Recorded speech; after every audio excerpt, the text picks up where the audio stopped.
story is from Luke chapter 18, verses 9 through 14. It's the parable of the Pharisee and tax collector. He also told this parable to some who trusted themselves in that they were righteous and regarded others with contempt.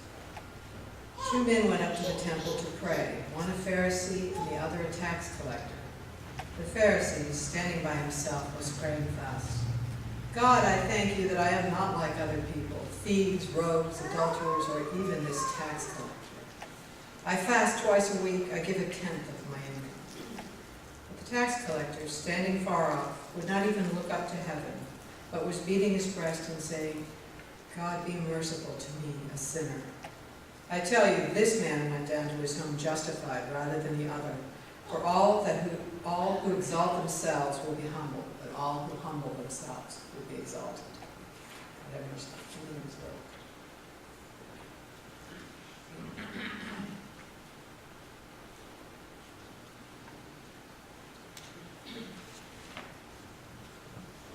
Lord God, we thank you for all that you teach us, move us, and change us. Amen. Once upon a time, there was a woman, and she was so concerned about something that was going on in her life. She made an appointment with her pastor, and when they got together, she said, Pastor, I'm so worried. I have this sin in my life, and I just don't know what to do about it. He said, why don't you tell me about it? She said, well, it has to do with when I come to church. Because every time I come there, it has to do, it's about the way I look. It's about my beauty. Because every time I go to church, I look around and see, no other woman there is as pretty as I am. And I know it's wrong, but I just don't know what to do about it because I just look better than any one of them. What can I do about this sin? He said, now, Mary, that's not a sin. That's just a mistake. We get into trouble, we get into comparing ourselves to someone else. Now, over the years, Pharisees have gotten that right. There's no doubt about it. In most sermons, Pharisees have been compared unfavorably because we see them as the people who come against Jesus and come up against him in some hard ways. And that's true, at least for a few of them, some of the times. But what we have to remember is that for the most part, Pharisees were seen as good people. In fact, Pharisees believed the same thing that Jesus did. Like Jesus, they knew, believed in, and followed the law. It's just that they did it a little bit more rigorously. They did a little bit more with the details. For them, the law was not just simply looking at what it had to say overall, but it was more about the details. The law was not simply a way to live day to day. It wasn't just simply a way for the people to keep their covenant relationship with God's people. It was the religion that you use moment by moment, detail by detail. The religion itself was more important than the belief. But they were still the good people. And we need to remember that. The Pharisees, they were the learned ones. They were the ones who knew the law. They practiced the law. It was the center of their lives. And because of that, people knew them. People respected them. They were the people that we looked up to in society. And we need to remember that, we don't look at them that way ourselves because of what has happened. But they were, and we need to understand that if we're going to understand this parable and what it's really all about.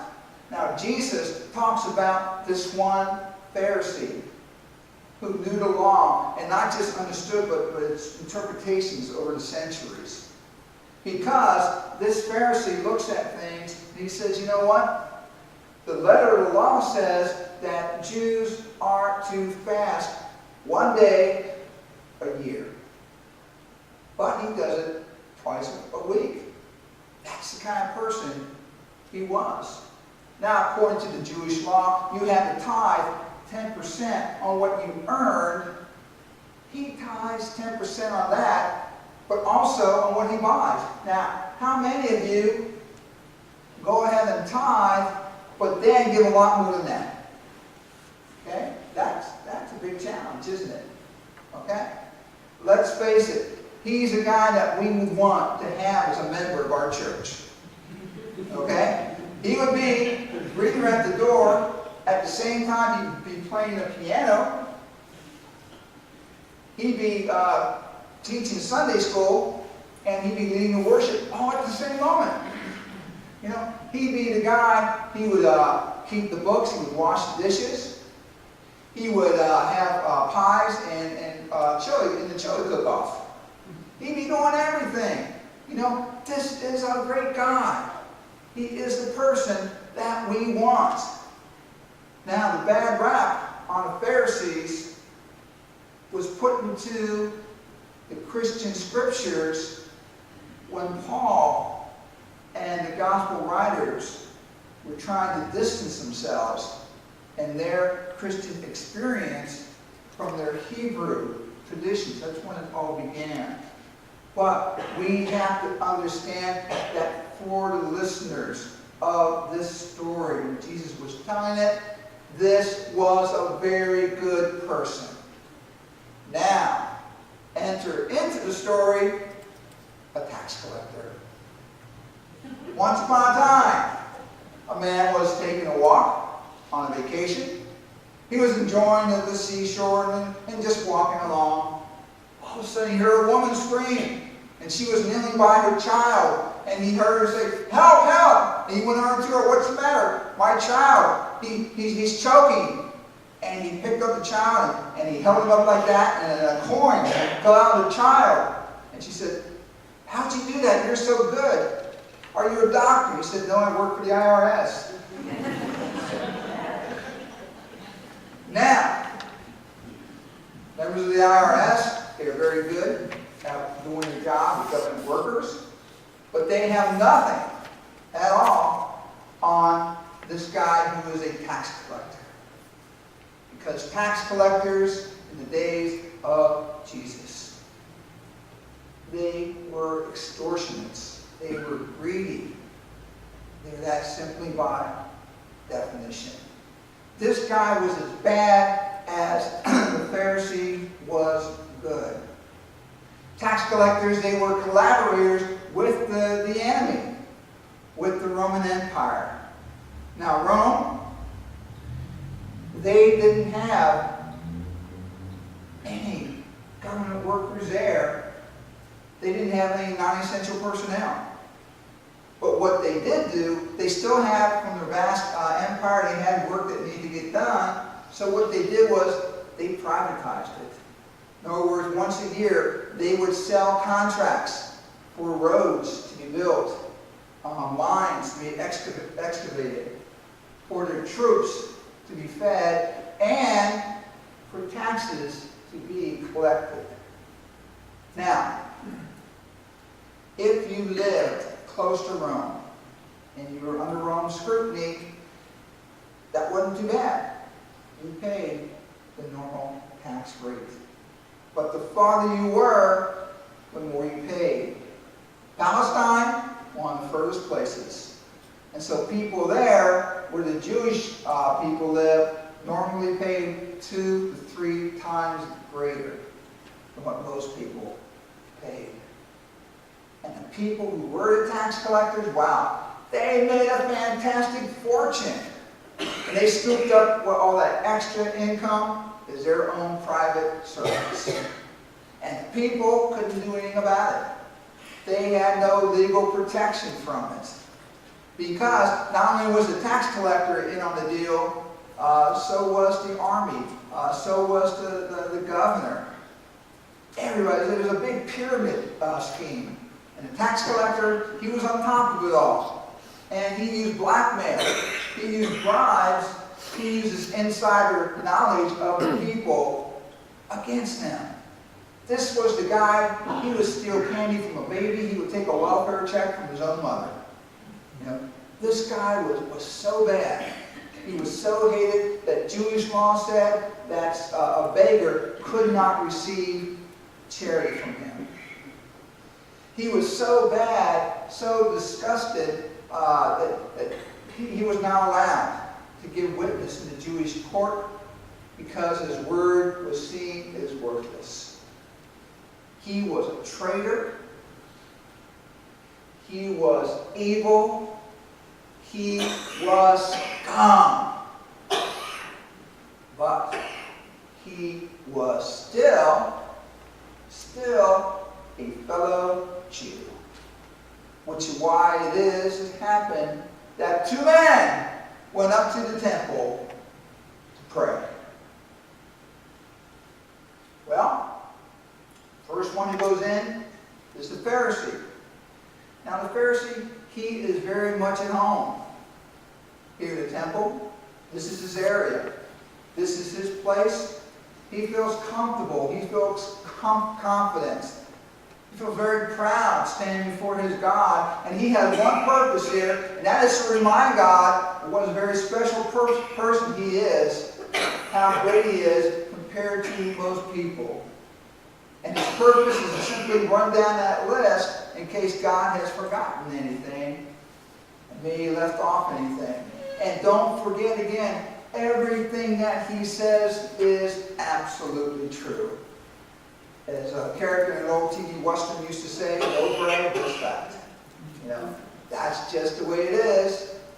And not only does he bring down the list of his facts, he also brings the tax collector into his prayers. Except that he's not praying for him, he's praying against him.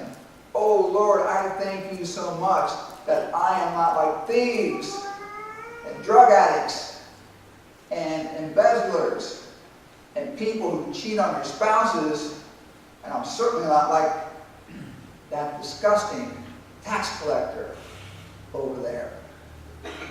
Now Jesus says, the tax collector, he can't even look up to God. He keeps his eyes down on the floor. He can't even begin to think about anything but his sins. His shoulders are hunched. He's got this big weight on his shoulders. And all he can do, Jesus says, is just beat his breast in sorrow. Say, God, please have mercy on me, a sinner.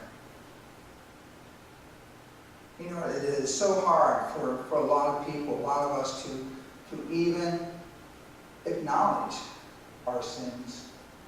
Joe Hunter was talking about a time when he was visiting some prisoners. He was talking to one man in particular, and this guy had been in prison for robbery. And he talked to this man. He happened to mention that he read a story in the newspaper about another thief who had been arrested because he robbed a home and he shot and he killed a family. And a man who was in prison said to him, you know what? He gives robbery a bad name. And Joel said, I didn't know it had a good name. And the man explained, well, you know what? When I rob a home, you know, I just rob rich people. And I don't harm anybody. You know, here was a guy who didn't know what his sin was. He wasn't willing to acknowledge it. Wasn't willing to acknowledge it. But Jesus says it's the second guy, this tax collector who goes home justified. He is made right with God. His sins are forgiven.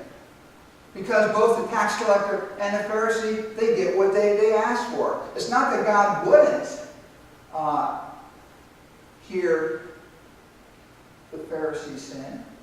It's that the Pharisee didn't ask for anything. The tax collector said, you know, God forgive me. And he did. The Pharisee just claimed to be a good person. The tax collector said, God, please make me a good person. The Pharisee was so full of himself that there was no room left for God's grace to be there. The tax collector asked for mercy, and that's what he received. The Pharisee asked for absolutely nothing, and absolutely nothing is what he received. End of story. Or is it? See, over the centuries, what has happened is that the roles of the Pharisee and the tax collector, they've been reversed. The identities have been reversed. Because we now tend to see them in the opposite ways. The tax collector has become kind of a folk hero. And we see the tax collector as the good guy. He's the humble person who just happened to have a bad job, got put into the wrong position. And you say the word Pharisee to a modern Christian, and what's our image? Look up there at the screen, that's it. You know, he is the guy who is so full of himself. He is so pompous that we condemn him for that. The Pharisee is the one that we look at, and when we get so angry with him because of the way that he looks down on everyone else. We look down on him because he has a religion that is all substance, that has no substance to it. And we are most upset with him because of how he condemns the other man, the tax collector. And he uses this prayer for that. When we leave the sanctuary after this, the one thing we want to say is, Lord, I thank you that I'm not like that Pharisee. Oops. What do we do? We just played the game. We did the same thing. We just realized something. Oops. We are in the same position. We just did the same thing as that Pharisee. We would love to be the humble person.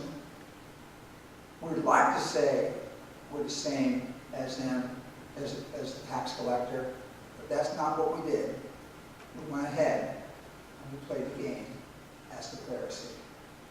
Why do we do that? Well, I tell you what, here's a big part of the problem. At least it is for me. When we want to retell the parable, the story, today, what do? We use modern figures. And we want to put new people into the positions. The problem is that when we do this, we like to use big figures, big people, to put into the roles. Okay? And when we do that, we use people that we cannot possibly be. Okay? So for me at least, if I would put people into the positions the last couple of weeks, I would put in people who had something to do, with the government shutdown. Lord, I thank you so much that I am not like anyone in Washington, D.C. I'm not power hungry. I don't have that type of position, Lord. I thank you that I'm not like any of those people. The problem is when I distance myself from other people, I also distance myself from God. And I also end up playing that game. The problem is when I tell myself, you know what, I'm not like those people. Well, that makes the parable easy to hear. When I tell myself, you know what, it's not going to be for me like it is for them, makes the story easy to hear, but I also miss the point of it.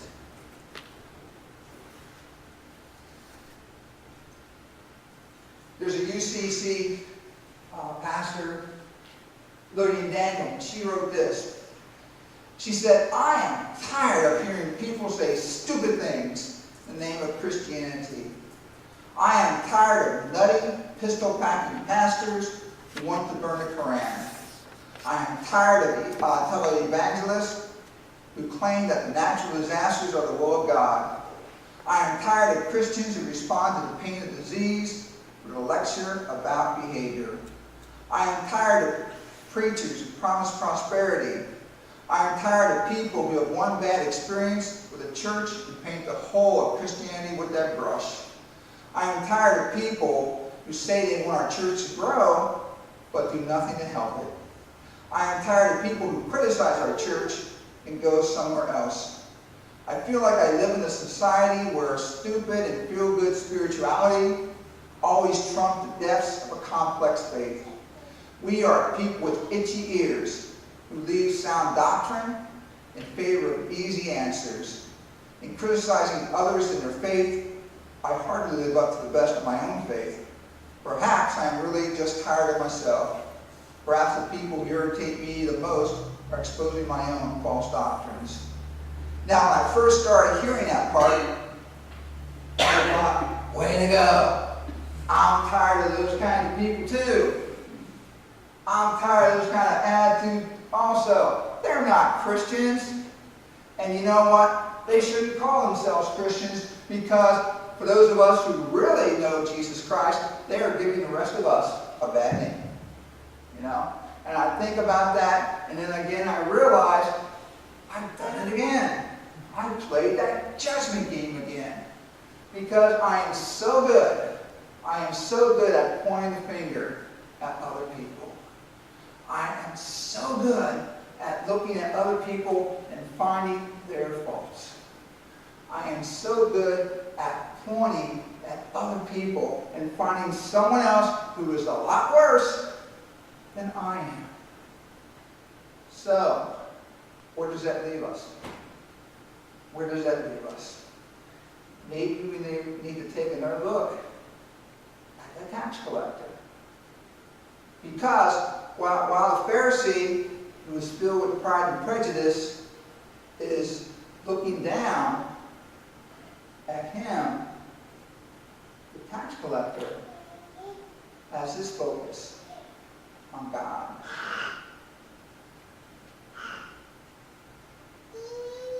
The tax collector can only look one place. His eyes are focused on God. Because it's not about us. It's not about us. And anytime our prayers are focused to where it is, anytime our prayers are pointing to what we think we have done, anytime my prayers look back to me and say, hey, look at me, then I've got myself in trouble. Anytime my prayers, including my prayers of confession, become a measuring stick, then I realize I've gone the wrong direction. Oh Lord, I thank you so much. You know what, Lord, I realize that, I've had some bad problems there, Lord, and I've had some problems with lust. But at least I'm not as bad as Anthony Weiner. You know what? That's why we love celebrity gossip so much. Because, you know what? If we see it in magazines, or we see it on the Tonight Show, wow, at least the people they joke about, we're always better than they are, right? Yeah. Carol Reynolds, she says something. She says, what we need to do is replace condemnation with compassion and see where that takes us. And we just might discover that our hopes and dreams have a lot more in common with theirs than we think. I think Reynolds gets it. I think she understands the parable. Because as much as we would like to think that we understand people, maybe we don't. As much as we like to take one person and say, that's the hero, and another one say, that's the villain, we can't do that. People are more complex than that. And individuals, people, it's like all of us. We've got the good, and we've got the honest, and we've got is spiritual, that's all wrapped up with the selfishness and the egotism. It's all wrapped up together inside. The truth is, we cannot judge the Pharisee or the tax collector. Either one. Now, let's see if we can bring this a little closer to home. Headline: Mass and Press, Friday, said,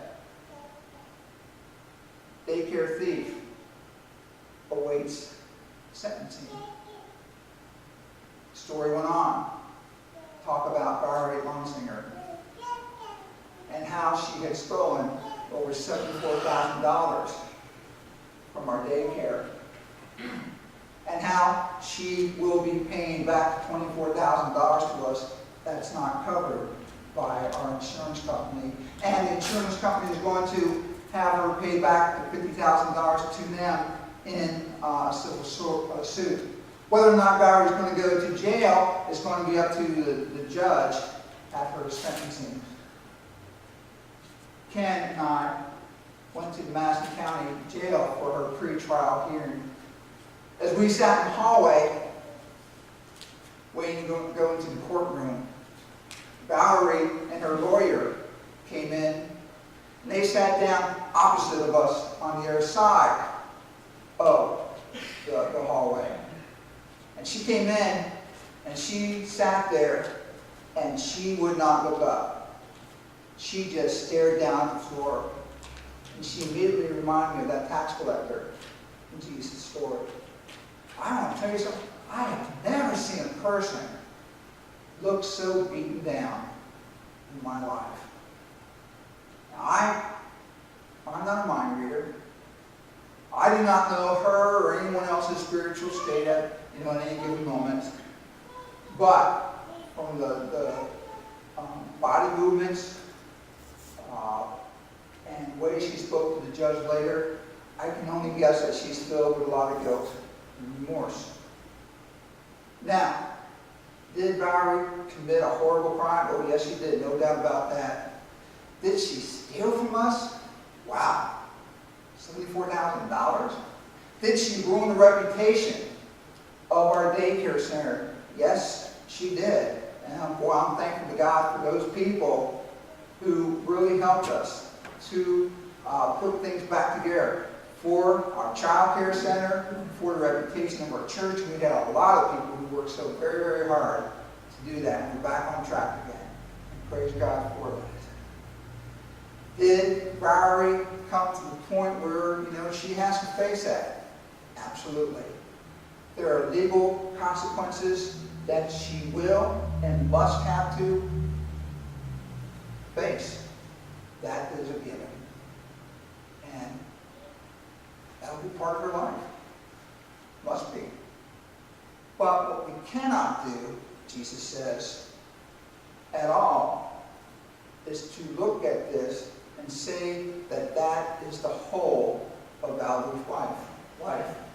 That sums up who she is as a person.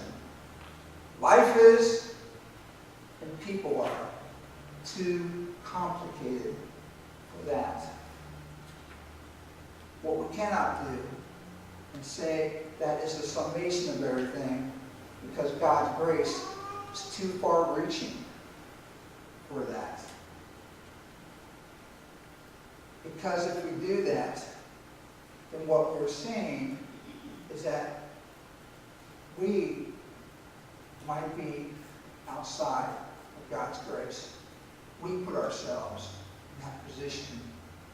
Once we begin to say things like, I am certainly glad that I will never be as bad as that individual. We get to the point where we cannot receive and we cannot give God's love. William Willimon talks about when he was pastor of a church in a small town. And he said, there was this lady, she lived in a house down from the church. She never went to our church. As far as I know, she never went to any church. Not a lot of people knew much about her, but They do say that she always sat on her porch outside the church, and the way she sat out in front of her porch all the time, she was advertising, if you know what I mean.